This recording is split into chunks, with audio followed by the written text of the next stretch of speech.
குளித்தலை ஒருங்கிணைந்த நீதிமன்ற வளாகம் முன்பு வழக்கறிஞர் சங்க சார்பில் ஓசூர் வழக்கறிஞரை தாக்கியதை கண்டித்தும் வழக்கறிஞர் பாதுகாப்பு சட்டத்தை இயற்றக்கோரி கண்டன ஆர்ப்பாட்டம். 2 நாள் நீதிமன்றம் புறக்கணிப்பு.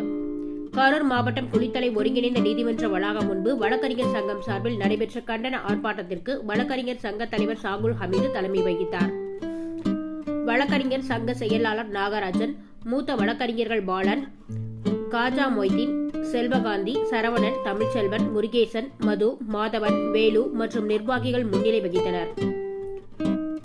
இந்த கண்டன ஆர்ப்பாட்டத்தில் நேற்று ஓசூர் வழக்கறிஞர் கண்ணன் என்பவரை கொடூரமாக பொதுமக்கள் மத்தியில் அருவாளால் வெட்டியதை கண்டித்தும் வழக்கறிஞர் பாதுகாப்பு சட்டத்தை உறுதி செய்ய மத்திய மாநில அரசை வலியுறுத்தி கண்டன ஆர்ப்பாட்டம் நடைபெற்றது. இந்த ஆர்ப்பாட்டத்தில் மத்திய மாநில அரசுகள் வழக்கறிஞருக்கு வழங்கக்கூடிய பாதுகாப்பு சட்டத்தை அமல்படுத்த வேண்டும் என கண்டன கோஷம் செய்தனர்.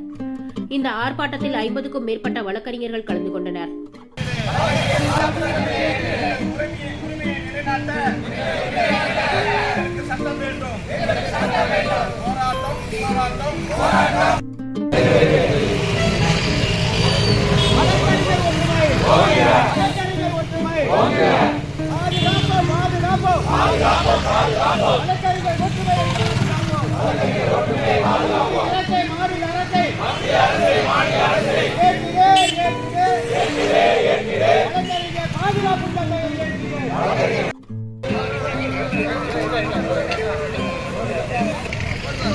மீண்டும் மீண்டும்